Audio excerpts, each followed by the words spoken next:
Our special guest tonight is Dale Miller, and he's the president of the Golden Gate Electric Vehicle Association, not the Golden Gate Computer Association like we are, but so they're kind of, all this Golden Gate stuff.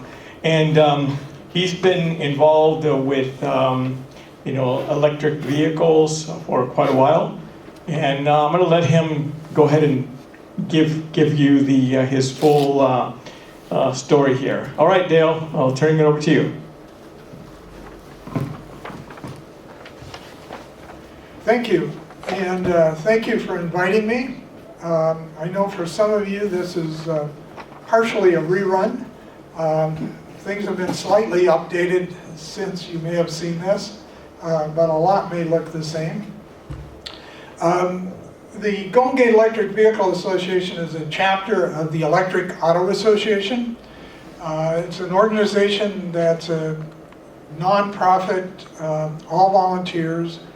The Electric Auto Association was actually formed in 1967 by people in California that were distressed by one of the oil crises at the time and were starting to build their own electric cars.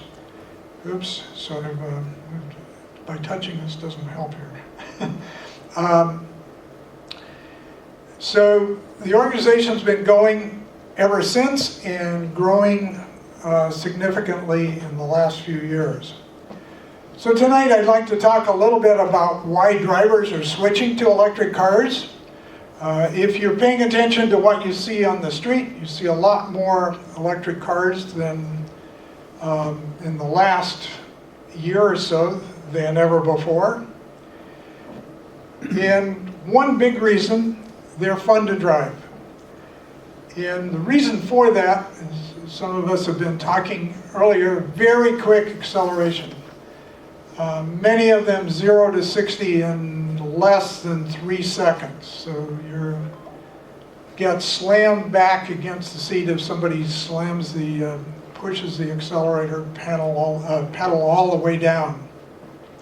Their top end is fast. They can be very fast cars, faster than you can use on any of the highways legally in the United States.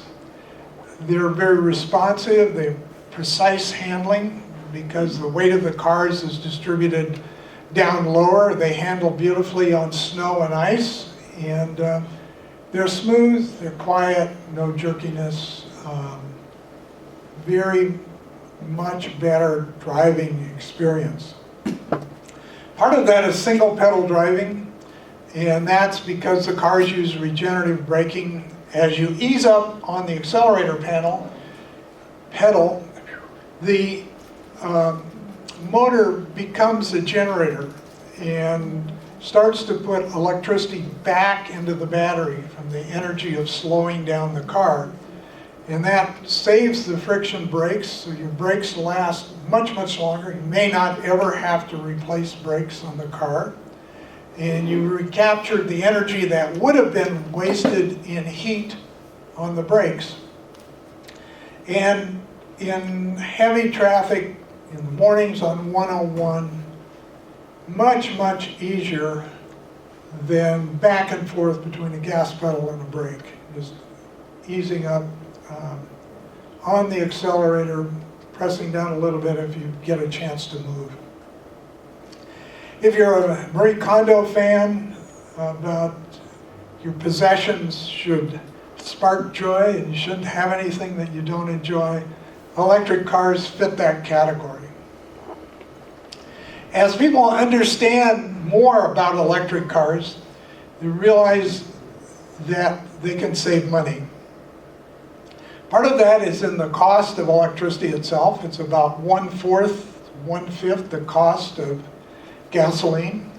Everybody thinks their electric bill is high, but when you compare your electric bill to your credit card bill for gasoline, you're going to see that you can go places for about 4 cents a mile worth of electricity versus somewhere around 16 cents, depending on how good gas mileage your car gets.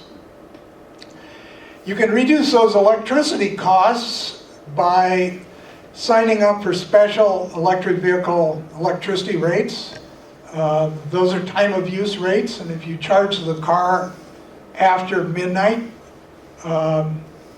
it's much, much cheaper. Those rates apply to your whole house, and people have found that an electric car has helped them reduce their entire electric bill, especially if you're running things like pool pumps and have a high electric load. I keep touching this one. If you have solar on your roof, it's even cheaper, and many of the cars come with free charging. So for public charging road trips, cost you nothing, essentially, for the electricity. And as we move to electrifying everything, and we use more electricity on our existing system, electricity rates should drop for everybody. And it's hard to see the way things are going with electricity rates, but if the PUC does their job to keep the profit of the utilities at a fixed percent, the more kilowatt hours we pay for, they would end up having to lower the rate per kilowatt hour to balance things out, to make sure the profit doesn't get excessive. Another big factor in saving money is low maintenance costs.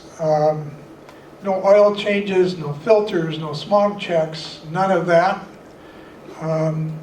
Electric motors have one moving part versus many, many moving parts in a gas car. So if you think about all the parts you have in a gas car, all the things that you've had to take the car in for service, those things aren't in electric cars. No such thing as a check engine light. The cars are being built to last a million miles. The same kind of concepts that are used for over-the-road semis. Right? You're building a vehicle that should last a long time, shouldn't require any maintenance. So in addition to saving money What about the battery? on maintenance, I'll get to the battery issues. Initially, getting an electric car is becoming very affordable. The average cost of the typical car last year in the United States was $37,000, somewhere around a little bit above that. So starting price on some of the popular electric cars, $31,000. There's a $2,000 California rebate that you get, not connected to your taxes or anything else. If your income is lower and you can afford to buy a new car, kind of doesn't make sense. If your income is lower, usually you end up buying used cars because they're cheaper. But if your income is lower, the California rebate can be higher. There's an $800 low carbon fuel standard rebate that's distributed by PG&E.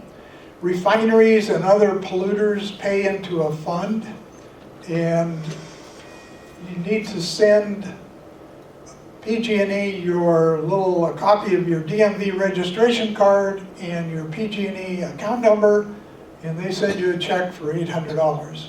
You buy or lease an electric car. The lease needs to be for at least 30 months. So some of the promotions you see around are 2-year leases, and if you take those, you don't get the California rebate or the other rebates that are offered. Many of the leases are low-cost leases because they end up promoting the cars, and used cars, because of the tax credits that used to exist and the rebates, tend to be very affordable. Because the people that are leasing cars tend to lease another new car, and that leased car goes on the market, or if they're buying cars, they want to take advantage of the rebates and buy a new car. The rebates were changed in December, so you only get One per person now, used to be no limit, so you can go around buying cars and getting the rebate. There's still a partial federal tax credit for some brands of cars, up to $7,500. The law was written so that the tax credit decreased as the manufacturer sold more cars. So once the manufacturer sold 200,000 cars, the rebate was cut in half, and for 3 months, 6 months, and then it dropped again to half that, and then it disappeared. So the rebate is gone on some of the popular cars like this tax credit, like Tesla and GM's Chevy Bolt, and soon the Nissan will hit that threshold as well. So the one way to look at it is most of the American-made cars are no longer eligible for a tax credit. And it is a tax credit, so you have to be paying that much in taxes to get it. So Loop Ventures has done some research on just the cost of operation. So if you buy an electric car, you use it for 5 years, and you count the license plates, the insurance, the maintenance, the gasoline, the electricity, the resale value, you can buy a $38,000, $39,000 Tesla Model 3, and it will end up cheaper than buying a $24,000 Toyota Camry gas car. The cost per mile over that time will be less, your total layout of money. Another reason people like electric cars is the safety ratings. There's no heavy gas engine that's going to end up in your lap on a front-end collision. The way the cars are designed, they can put a lot of collision absorbing, energy absorbing structure into that car. So electric cars tend to get the highest safety ratings. And Tesla has shown with their self-driving capability that their accident rate is considerably lower after now more than billions of miles of the cars on the road, comparing that accidents per mile. So the assistance to drivers is making things safer for everybody. There's also the convenience factor. Never go to the gas station. You don't have to fool around trying to set up service appointments, taking your car in for service, getting a rental car or a loaner, depending on whether the dealer will give you that. Don't have to worry about calling to find out if the car's ready to pick up when you're done at work. So the less maintenance makes things more convenient. There are still options to get carpool stickers, so you can use the carpool lane. The rules on that have tightened significantly on how long carpool stickers are good, and also related to your income. If your income is too high, you may not be eligible. So the best thing to do on that is check out the website to see what the current rules for carpool stickers are.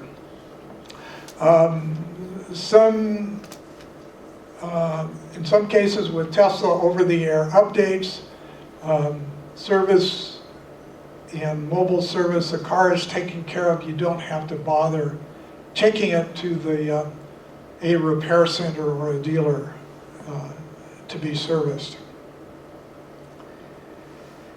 One of the things that you hear pushback on electric cars is electric car drivers aren't paying for the roads because they're not paying gas tax.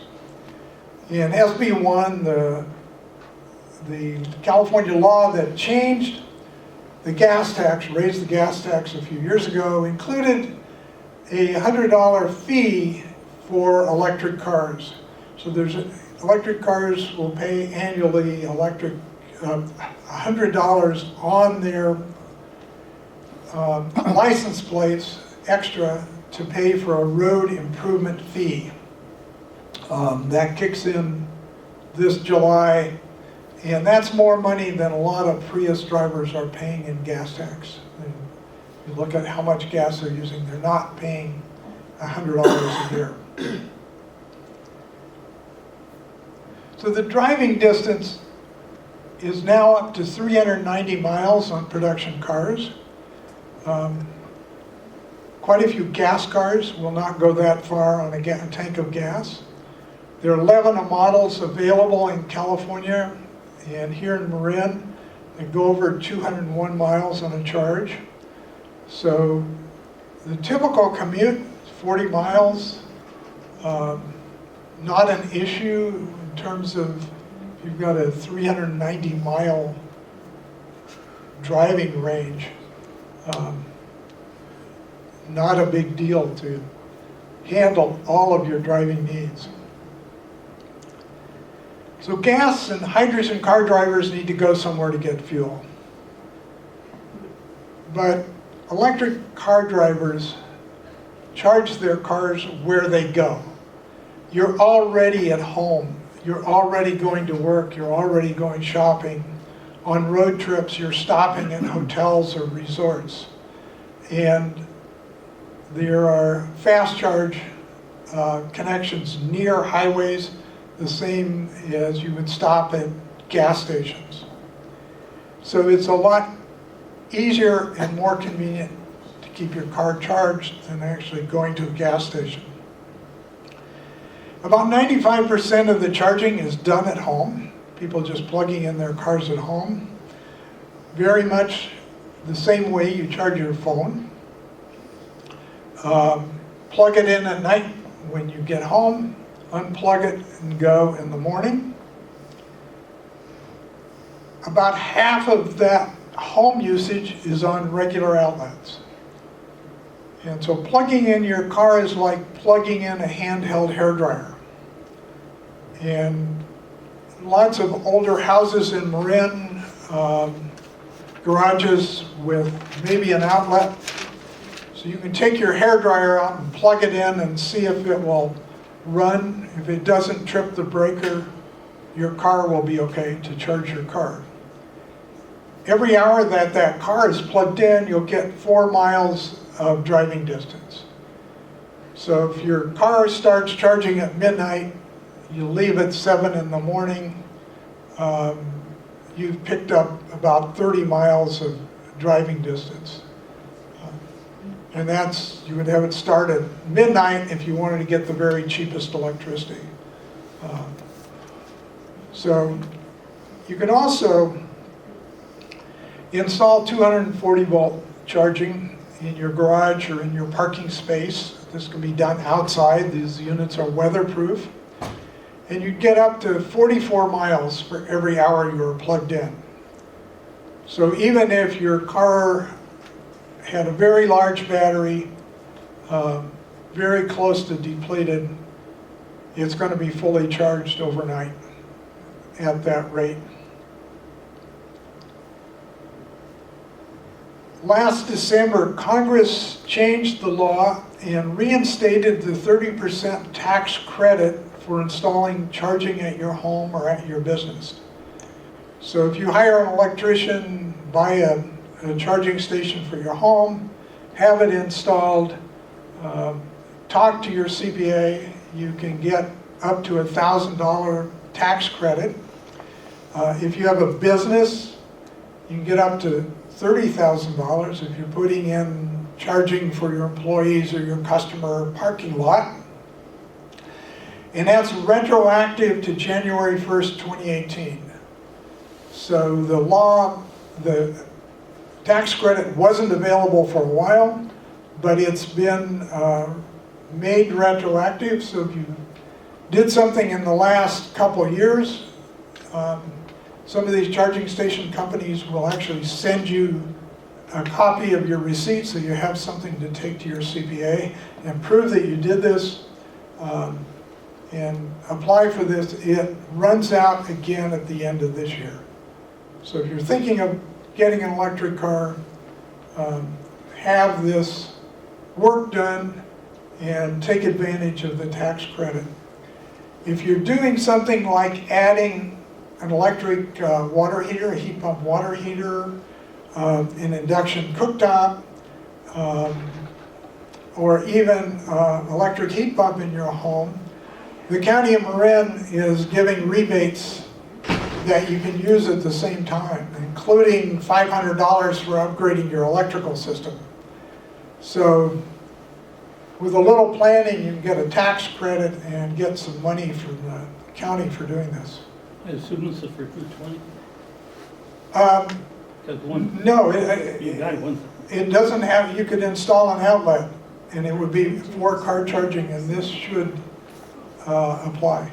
When you say the county of Marin, you have to be in the county, not in the, it's not in the city limits like Nevada or San Rafael or for that reason. No, it's geographically Marin County. So the money is coming through the Air District, the Bay Area Air Quality Management District. So the county rebates, the county is managing rebates through the Air District's program. So if you live in one of the 11 cities and towns, you're still eligible. So obviously people take road trips. It's not just driving in the local area. So there's charging all over and a lot more coming. If you had all of the spots, the map is pretty old. If you had all of the spots that size on the map, you wouldn't be able to see that there's a map there at all. Part of the Volkswagen diesel cheating money, they were fined a significant amount, is going into charging stations. They formed a separate company called Electrify America that's putting in public charging stations throughout the country. And so wherever you go, Tesla's going to have supercharger stations, and the other car brands are going to be able to, are using the charging stations from Electrify America and a half dozen other companies. And there's an app, the PlugShare app, that shows you where all of this is. And most of the car navigation systems will show you where the charging stations are, and some of the cars actually navigate to the charging stations. They will go there on their own. So road trips are not that much of an issue. The charging rate on those is about 1,000 miles per hour on the DC fast charge. So you drive 2-3 hours, a couple hundred miles, stop for 20 minutes to get a drink, use the restroom, your car's fully charged and ready to go. Yeah, is there separate charging stations for Tesla and other cars?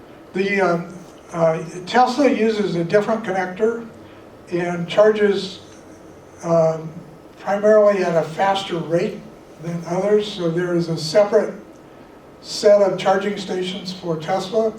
Tesla cars can use all charging stations essentially. They have adapters that come in the trunk that allow them to use the others. But only Tesla cars can use the Tesla charging stations. And part of the reason for that is when you buy the Tesla, you're paying for that as part of what you pay for the car. But the other cars like Porsche, the Porsche Taycan that's available now charges at that same high rate. So the road trip stops can be very short. You usually get a notice on your app to move your car before you're done with your food or getting your drink. And in some situations, I've been standing in line at Starbucks waiting for my drink, and my phone is telling me my car's ready. Even though I ordered the drink, as I was leaving the car on my phone, plug the car in, go wait in line, And so the charging is very quick, and in a lot of cases, this can be free or very low cost. So one of the other things that comes up is, what do you do during the PG&E power outages? And many people that ask that question don't realize right off the bat that gas stations don't work without electricity either. And the people that drove to San Francisco to buy gas last time, realize that we're stuck with that, having to pay a toll and pay San Francisco prices for the gas. So if you think about the fact that you usually plug your car in every night, you don't wait for it to have the battery depleted. So every day you're starting out with the full driving distance. So some of the cars, like my car, had a notice on the screen that said PG&E's planning a power outage, make sure your car is charged. PG&E put out all of this information too. So you can get your car fully charged before the outage happens. You charge at home before this happens. You don't have to wait in line at a gas station with everybody else that wants to fill up. During the outage, your car is sitting there with a very large battery. You can power your cell phones, your devices. People power their refrigerators from their cars. You can drive around, get to the stores if the stores are open. Once the power is restored, you're plugging in at home. You're not going to the gas station and waiting in line to get gas again. So the power outages have not been an issue for electric car drivers. On that, by topping up the battery or keeping it 100% charged, on my cell phone and iPad, I understand Apple's batteries are they last longer if you don't charge them to 100%. I don't know if that formula still applies to automobile batteries.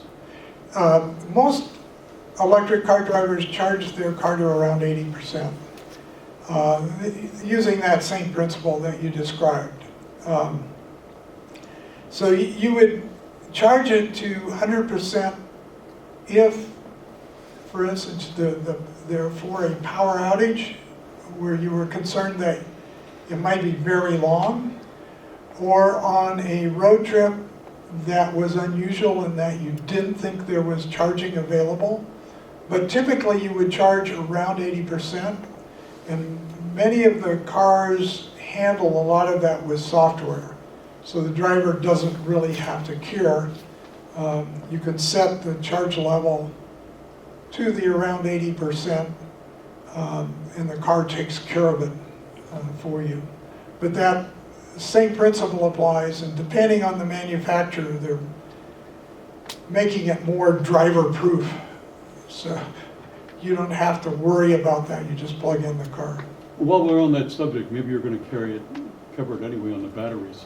You know, how long they last for replacement. Yeah, I'll touch on that. So another reason that people are buying electric cars is because of the climate crisis. They're convinced that they really need to take individual action to do something to reduce greenhouse gases. Internal combustion engines, as we know, produce greenhouse gases, the air pollution, the fine particulate matter that gets in your lungs, goes into your bloodstream, is really not great for your heart. Lots of asthma attributed to car exhaust, diesel truck exhaust. Depending on which climate action plan you read in Marin, from which city or town or the county, somewhere between 40 and 60% of the greenhouse gases in Marin is from transportation.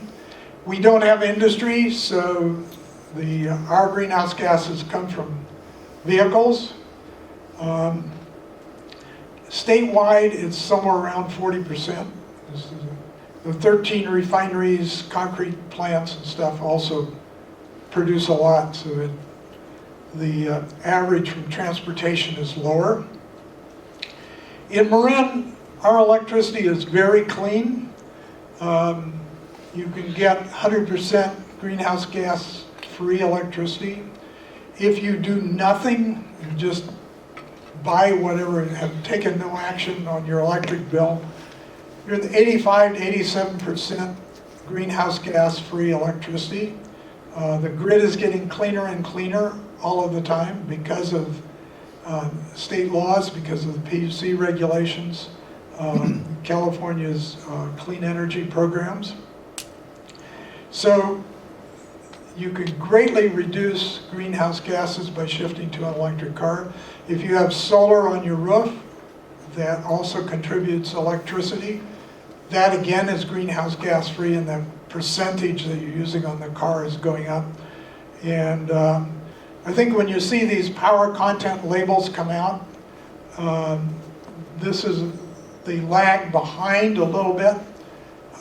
You're going to see this percentage of clean electricity be higher and higher. It's kind of like the side of a cereal box.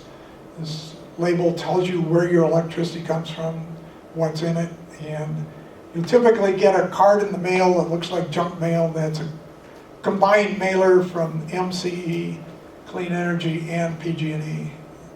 It lists the categories of electricity that you might buy or just take by default, and how much greenhouse gases are produced, where it's from.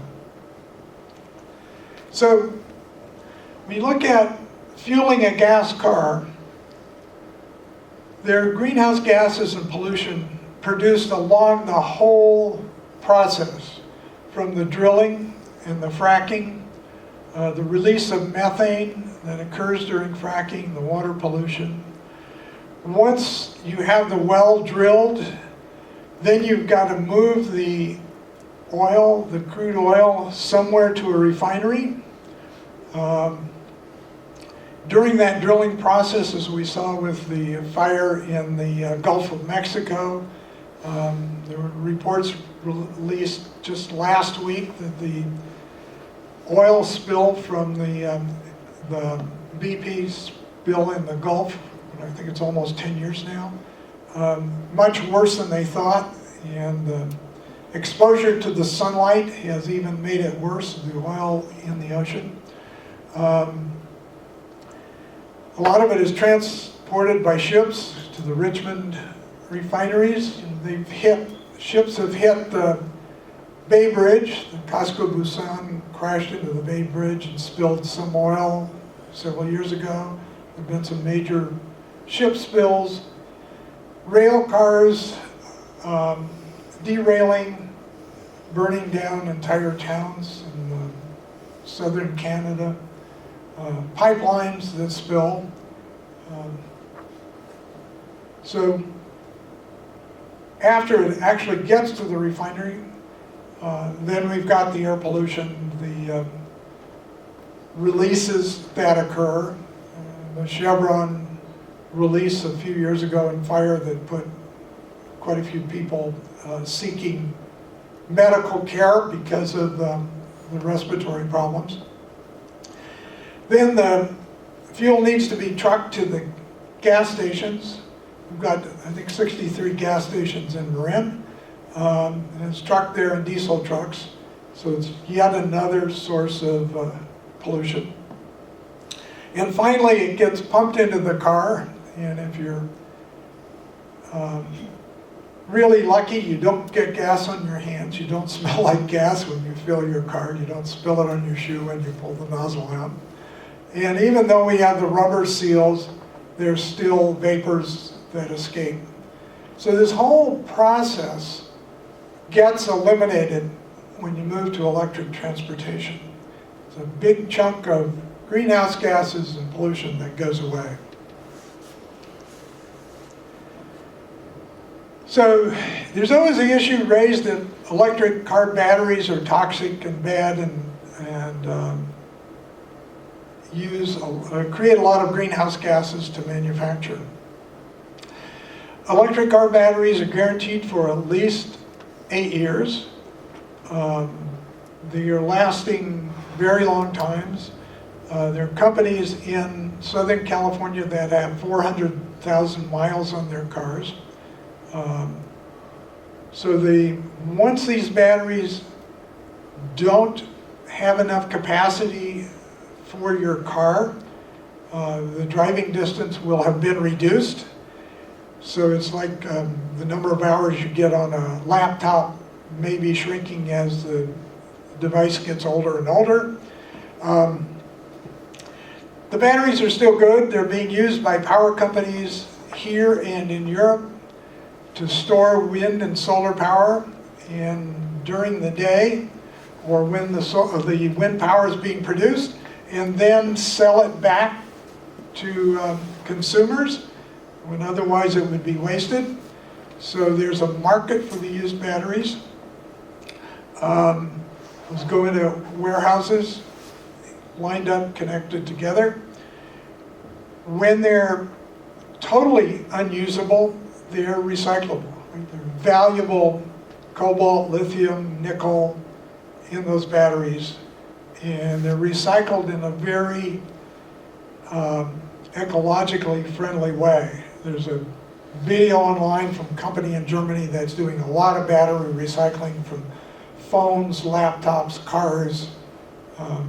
Lots of things have lithium-ion batteries. And the cars themselves are recyclable to a much greater extent than cars used to be. Lots of aluminum parts. Carpet in new cars is often made from recycled fibers, recycled metals. Yeah, I was reading on the web that Tesla's indicating they're coming out with a lifetime battery. I think everybody's looking at that. I don't think anything has officially been announced. But the capacity and longevity of batteries is increasing all the time. And if you kind of follow what's going on, almost every university that has an engineering program or a technical program has a bunch of graduate students looking at how to invent the next better battery and then go out and start a company to make billions of dollars with this new battery technology. So many parts of the country don't have as many cars as we do here. Many of the manufacturers don't sell cars except in the so-called CARB states, the California Air Resources Board. There's a bunch of states that use our model for clean air and require cleaner cars. So many of the cars that produce many of the companies that produce electric cars do not sell them in the other states. And in fact, Tesla is prohibited by law from selling and servicing cars in 11 states in the United States. The car dealers associations have gotten laws that prevent the sale of Tesla cars because they're sold online without dealerships. Volkswagen has been able to start something like this in Germany, not quite eliminating the dealers, but the people are moving to online purchases and buying things with your phone, and you want to be able to buy a car with your phone. So here we have the choice of Tesla, we have the Chevy Bolt, the Nissan Leaf, Audi e-tron. There's a shortage of those right now because of battery manufacturing. BMW has an electric car, the i3. Volkswagen still sells the e-Golf, but that is going to be available for a while and then replaced by a whole bunch of new Volkswagen electric cars. Jaguar has the I-Pace, and that is still fairly available. Hyundai is bringing in cars from Korea, the Kona. Honda leases an electric car. They don't sell it, they lease it only, and usually a pretty good deal. I think the leases include insurance. So if you look at the total cost, It's only about an 80-mile range car, but if you need a commute car for a very good price, that's an option. There may still be some smart cars available.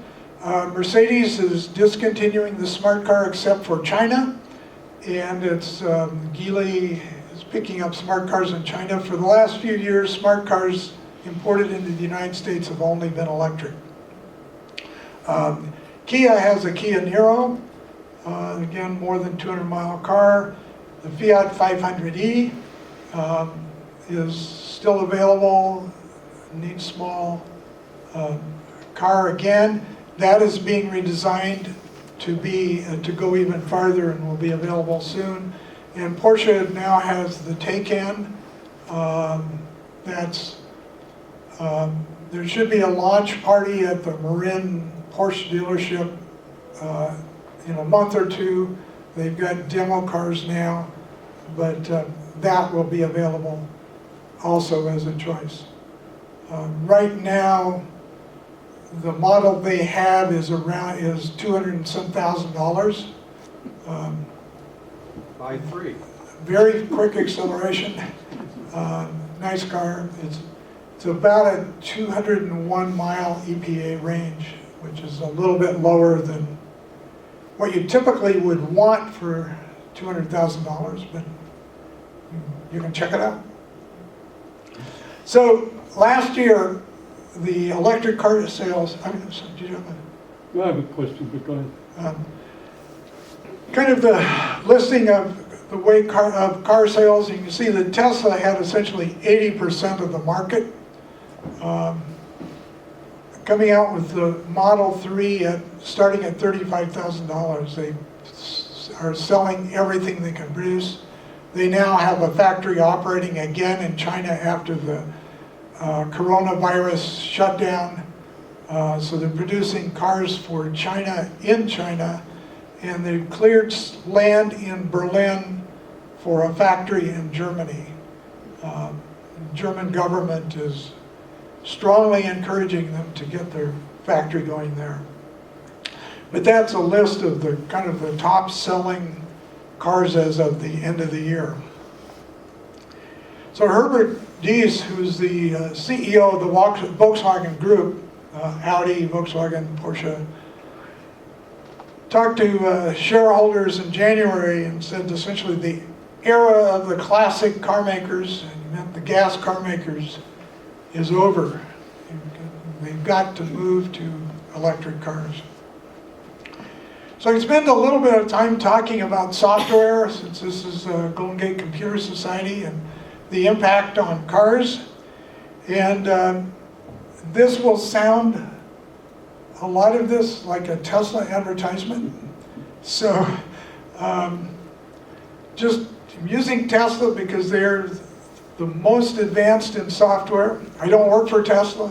I've never gotten paid by Tesla. I would like to be. I think some of those people get good money, and recently if they're getting stock, that would have been fantastic. But one of the big advantages is the over-the-air software updates. So if you have an iPhone, you know that occasionally Apple updates the software, you get new features. Same with your car. These are free. You can get new features added to the car, fix bugs, fix problems with the car. One of the advantages it gives them is they can update the entire fleet of cars they've ever made by sending new software to those cars. If they discover a problem, they don't have to do a recall, they just issue a software update. When the Model 3 was introduced, Consumer Reports tested the car and said the brakes don't match the stopping distance that Tesla said they did.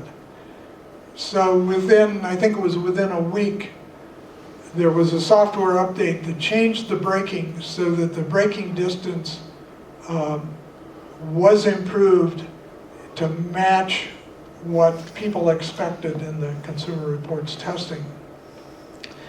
And it maintains the value of these cars. The resale value stays higher because they're continually updated. You don't have to go buy a new car. A lot of the features, because it's a totally software-controlled car, can be changed by the update. So as long as you have cell phone access or internet access, the car can be updated while you're sleeping. So with a software-controlled car, autopilot and self-driving is a lot easier to implement. Right now, the autopilot system has auto steer, where the car steers itself. You do have to keep your hand on the wheel. It stays a prescribed distance from the car or truck in front of you. Will change lanes to stay in a faster lane if you set it to do that. If you get somebody slow in front of you, it'll move to a faster lane if you're on an interstate. The Smart Summon feature allows you to call the car with your phone. There's a button on the app that says, "Come to me." So if your car's in the parking lot, it's raining, you're standing at the building door, at the restaurant door, you hit the "Come to me" button, the car will drive through the parking lot, come to the door, and meet you. It's hard to do without a good software system. Navigate on autopilot, you tell the car where you want to go and it will navigate the freeway on-ramps and go to where you would like to go. Automatic emergency braking, and a lot of vehicles have some version of automatic emergency braking, a little bit easier to do. And combining GPS, some of the Tesla cars have suspension that raises and lowers, so if you have a driveway in Marin that you have to go over a bump or go up and your car bottoms out, as the car gets close, GPS tells it where it is, the software raises the car so it can go up into your driveway at that location. You don't have to do anything, it's automatic. Same with HomeLink, the system that controls your garage door. It knows from GPS that it's approaching your garage, will open the garage door, and if you set it, it will also close the garage door when you leave. So you just get in the car and it should take care of you, is the whole idea. With software controlled cars, your phone app becomes a lot more powerful. The phone on the model can be used as the key for the Model 3.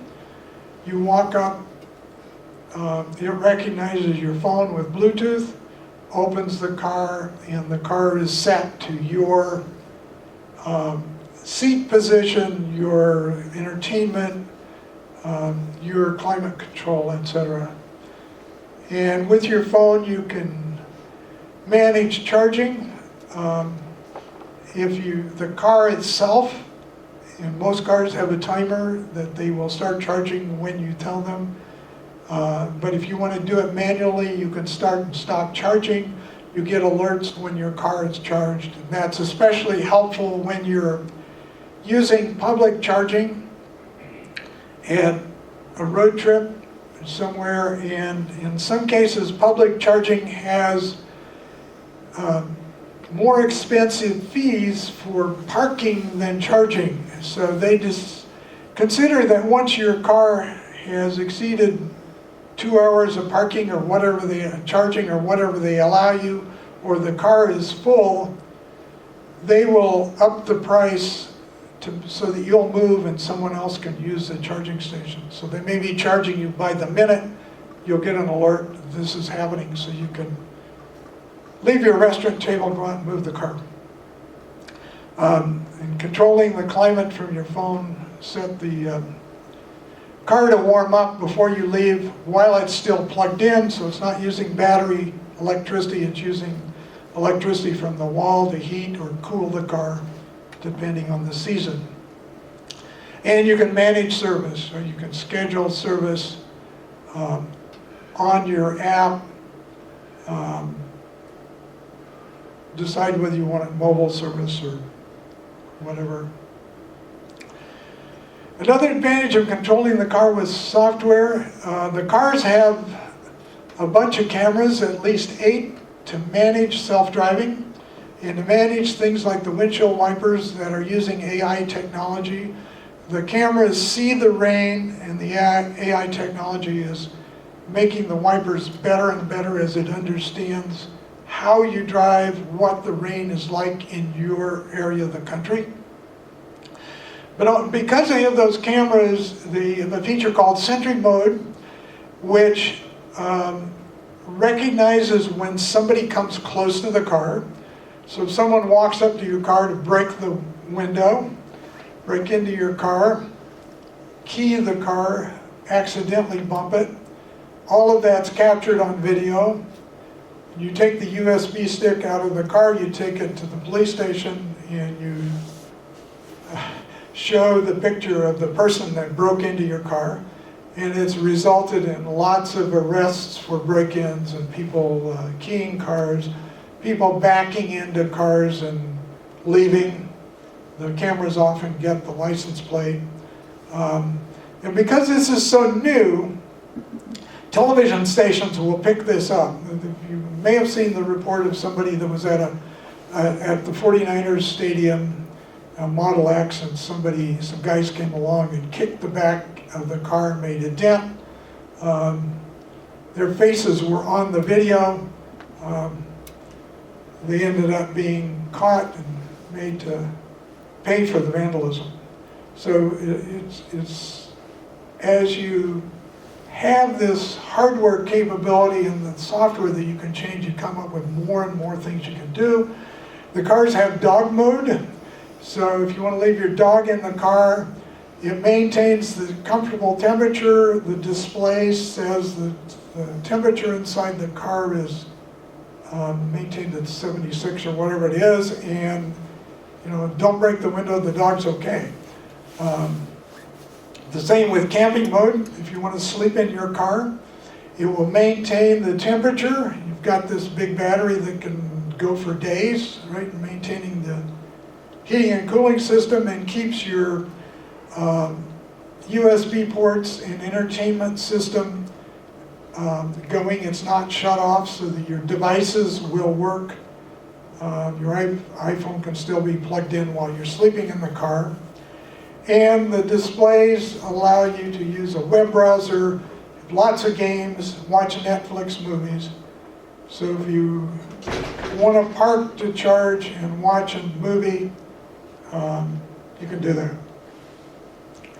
So one other side of this is changing the way the industry works, and I mentioned that a little bit earlier, was purchasing online. Right? You can buy a car on your phone. I know people who were on the East Coast visiting relatives for Thanksgiving, realized or talked about on the plane trip to the East Coast the fact that their lease on one of their cars was expiring. What were they going to do to replace it? They decided they were buying a Tesla, because they already had one and were getting another one. While the person was at his in-laws' house, he asked to use their computer. So what do you want to do? He said, I'm buying a car. They ordered the car. They got an email. It was ready to be picked up at Van Ness in San Francisco. They flew back home to SFO, took Uber to Tesla on Van Ness Street, picked up their car and came back to Marin. So that all of the spending a day at the dealer, negotiating over prices, waiting for a salesperson to go somewhere else and ask their manager to come back and do all those things. Everybody pays the same price, and we're seeing that pressure from the car companies to try to get out of these dealer franchises so they can sell directly to consumers. The other advantage with the software is a supercharger network that you'd asked about that only works for Tesla. When you get there, you plug in the car and you walk away. The software knows which car that is, whether it's a car that gets free charging, whether you don't get free charging and your credit card is in their system. With other systems, you need a token, a card, or call an 800 number to get it activated. So plug in, come back to the car, unplug and go, and all of that happens through the software system. Yes. One of the bad points about Tesla is the fact for service, you can only go to them. So you can't go to, like, now you have a car and you can go to the any number of auto repair facilities. You can't with Tesla. It only can be handled by Tesla. Tesla doesn't sell parts. Yeah, I think that's going to change. Right now, I think when you've got if you do need parts, a lot of people would be nervous to not go to Tesla because of the expertise required. But I think over time, older cars will be serviced by independent service technicians. But right now, the training and most of anything is covered under warranty anyway, so you wouldn't go anywhere else for at least the first 4 years. But I think we'll see that change. Yes. You mentioned mobile service. Say something about that? Yeah, essentially, what they're finding is it's cheaper to send someone to where your car is parked at work or at your home and have them do the repair. Most things are fairly easy. A lot of these repairs are either a replacement of a part, someone's broken your window. If you go to San Francisco every now and then, right in Park, replacing tires, things like that they can do with mobile service, and just sending someone out to do it is cheaper than having you come in. So kind of to sum all of this up, the most enjoyable driving experience you can have is with electric cars. The most effective thing you can do to slow climate change and deal with the climate crisis, since most of the greenhouse gases are coming from transportation, is to switch to an electric car. This is not something new. This is an ad from 1915 for a Waverly Electric. One of the key paragraphs here, your family's social position can be maintained in these days of numerous and conflicting demands on time and effort only by the most up-to-date means of getting about. And so it sounds like things haven't changed since 1915. We're all pressured, have a lot to do. Most of the car drivers at that time that had a choice, the women were choosing electric cars because they didn't have to crank them, get in and go. When Ford started mass producing cars, those cars had to be cranked. The story is Henry Ford's wife drove an electric car, didn't drive a Ford. So you look at some of the economic impact here, a car's a lot of money. We're, as I said before, $37,000 is kind of the average, and in Marin, people are spending a lot more for cars. So why invest in an old-fashioned car? There's some of the, Mark Jacobson and some of the other people at Stanford are saying that at some point you aren't going to be able to give away gas cars because nobody's going to want them. So don't lease a new car with a gas or diesel engine. Suppose all this happens, so do we have enough electricity production? Or we're going to have brownouts? We have the grid can handle going to fully electric. Everything that we've seen written about this is that there's not an issue with the grid. Solar and wind electricity is much cheaper than natural gas electricity and much, much cheaper than coal electricity. So it's being, those coal plants are being shut down. The utilities have not been selling as much electricity as they would like for the last few years, and they are looking for ways to sell electricity, which means that they've got capacity. And a lot of people are adding solar to their houses. You know, and as we do that, add solar to the buildings, solar over parking lots. You can see at the schools, lots of solar over parking lots. We just increase the production capability, the generation capability. I think you asked about battery life, and we hear a lot of people asking about replacing the battery, and it's, in some ways it's like buying a new gas car and saying, how much does an engine cost? Most people don't ask that because they don't expect to have to replace an engine or transmission while they have that car. And it's pretty much the same thing with electric car batteries.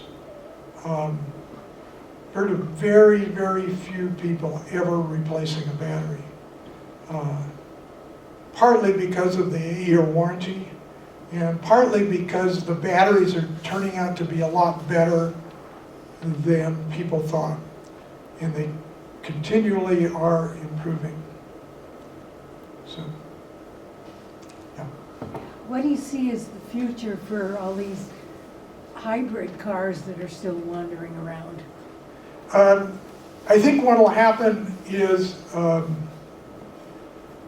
as people switch to electric, the older cars, the hybrid cars, will be purchased by people who are typically buying used cars.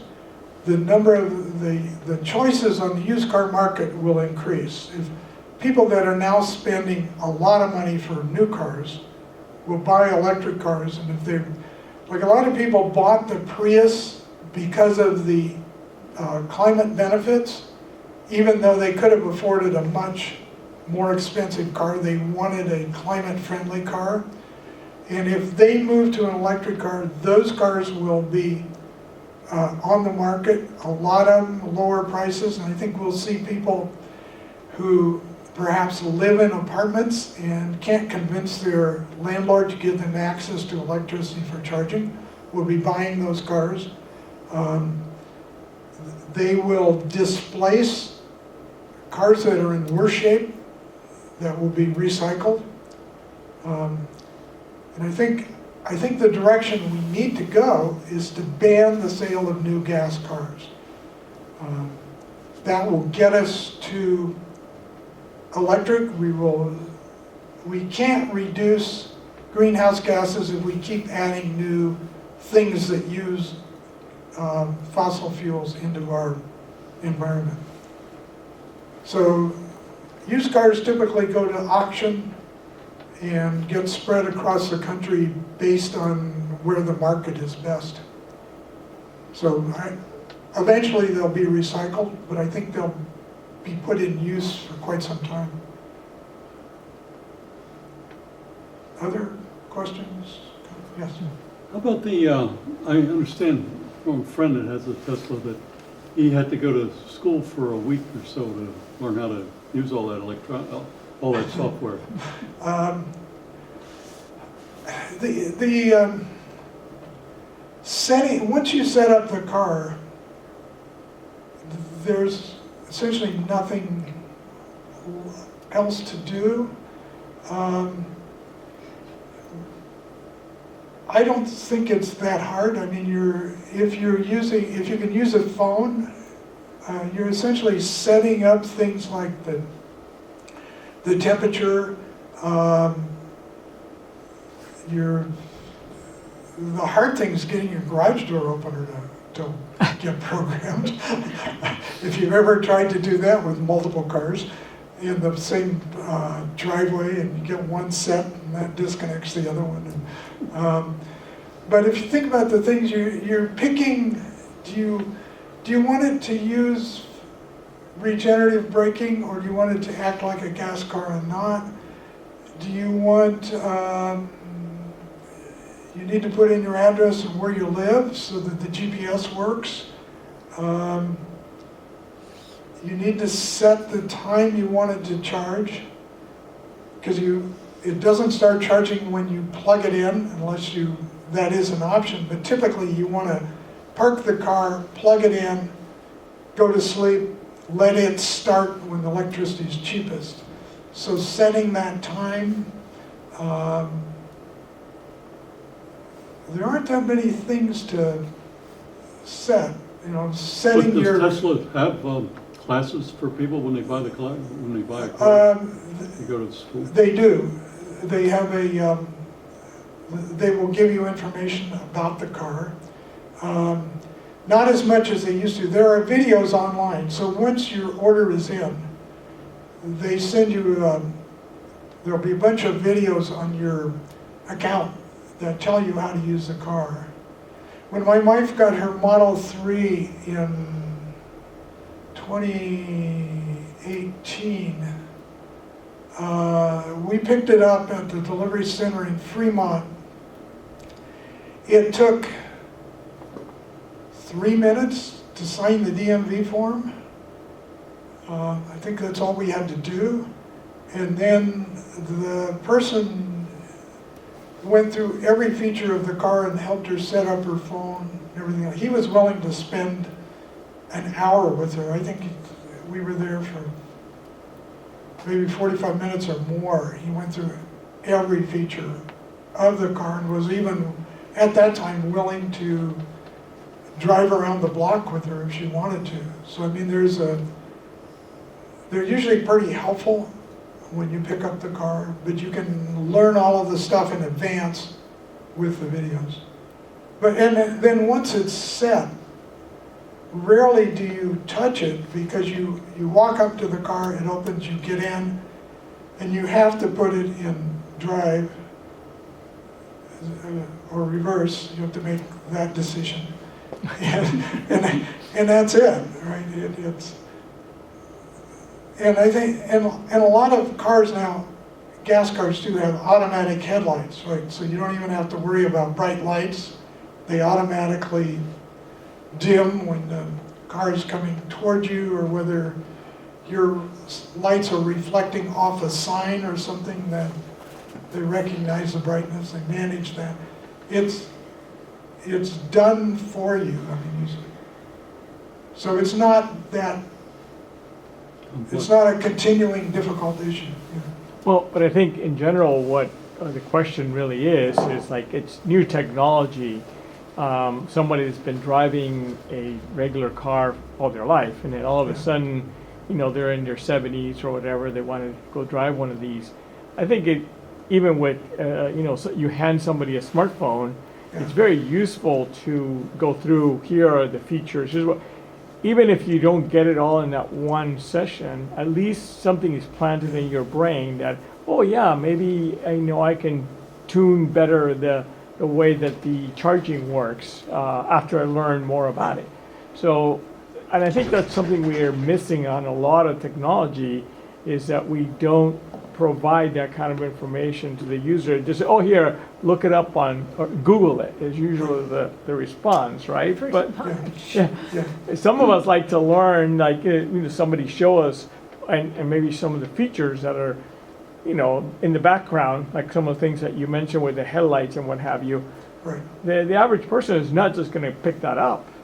No, and I think that there's some of the information in the videos. The Tesla Motors Club has a bunch of volunteers that show up at these high delivery times, like toward the end of a quarter when they're delivering hundreds or thousands of cars. And these are Tesla drivers that volunteer to show up to show this to people. For people who like to read the manuals are on the screen in the car. So you can bring up the manual just like you would at trying to read it on your computer at home. You don't have a paper copy. I guess it's PDFs. I guess you could print it if you wanted to. Kill a tree. Yeah. So, I think, on that note, does the Golden Gate Automobile Association, do you guys have meetup groups that people can get together? And also, you have some handouts that we forgot to talk about. right, there's just a quick card there with some quick features. We have monthly meetings. We typically try to have manufacturers or dealers bring new cars. If we can convince them to bring a new car, and when a new car comes out, and show us about it. The meetings are on our website. They're free and open to the public. And there are these clubs for various cars that you can, where they meet and have meetups, meet at restaurants, meet at charging areas, and talk about the cars. And most of these companies also have an 800 number, right, with customer service that you can call and say, how do I do whatever? That's also available. How much are the Teslas, roughly? Yes, Teslas start, and if you ask for it, the starting price is $35,000. But the real starting price is $39,000. So that you can buy online. You can go into the store, and I think it's still available, and ask them to help you order a $35,000 car. And what they do is sell you a $39,000 car and do a software update to remove features. So you can change your mind later and give them money have them reinstalled. and then there will be a software update in your car. And there are also, you don't have to, full self-driving is extra money. The autopilot comes standard, but the actual full self-driving, which isn't really available yet, where you don't have to drive at all, you can pay for that either with your phone or when you buy the car. Some versions of the Model 3, the lower priced cars, do not have heated rear seats. They have heated rear seats, but they're not turned on. So you can get them turned on by paying $300 with your iPhone, and you'll have heated rear seats. So if you have the car and there's 2 people in the household, and you never use heated rear seats, and you move to Minnesota and you have friends, you can have heated rear seats turned on. We must be selling it. Dale, Tesla makes an SUV and also the X model. What are the costs of those guys?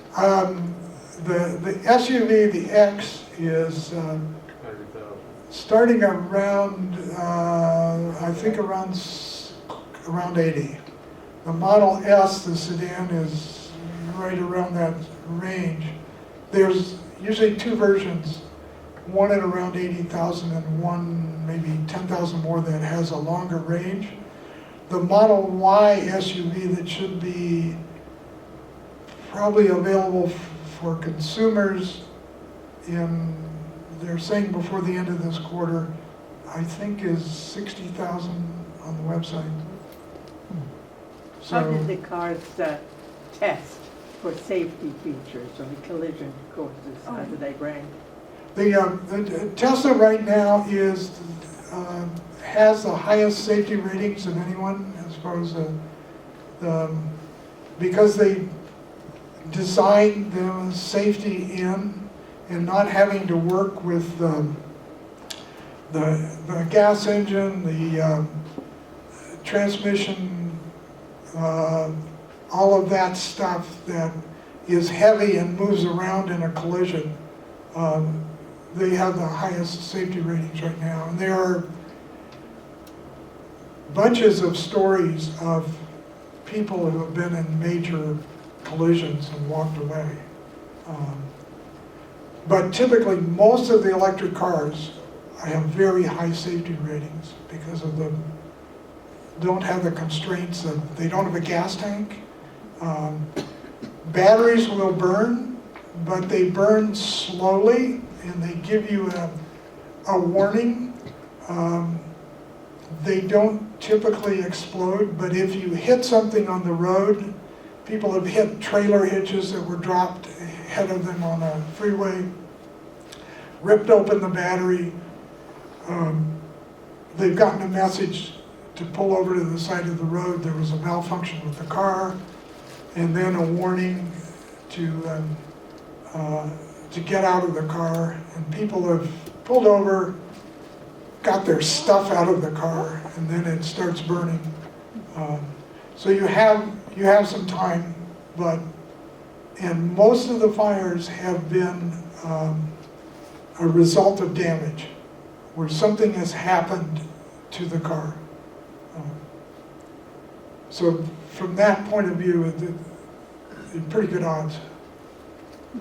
I had a friend that had a Tesla. He's on his second one. He had an accident with it, and he got out of the car, everything was okay. Went to get back in the car, and Tesla had turned off the power, and he couldn't get back in the car, so he had to break a window to get his suitcase out of the car. Yeah, the cars are connected, they're online, and people that have been in accidents usually get called by Tesla, see if they're okay. Yeah. Initially, when the Model 3 came out, the glove compartment door is controlled by the software, by the touch screen. There's a choice to open the glove compartment door. There were some accidents initially, and people couldn't get their driver's license and insurance card out of the glove compartment because of the car being damaged. So the software was updated so that if the airbags deploy, the glove compartment unlocks so you can get your insurance stuff out.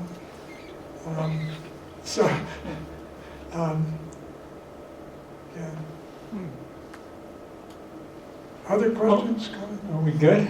Okay. Well, thank you very much, Dale. That was Thank you. excellent, and thanks for coming.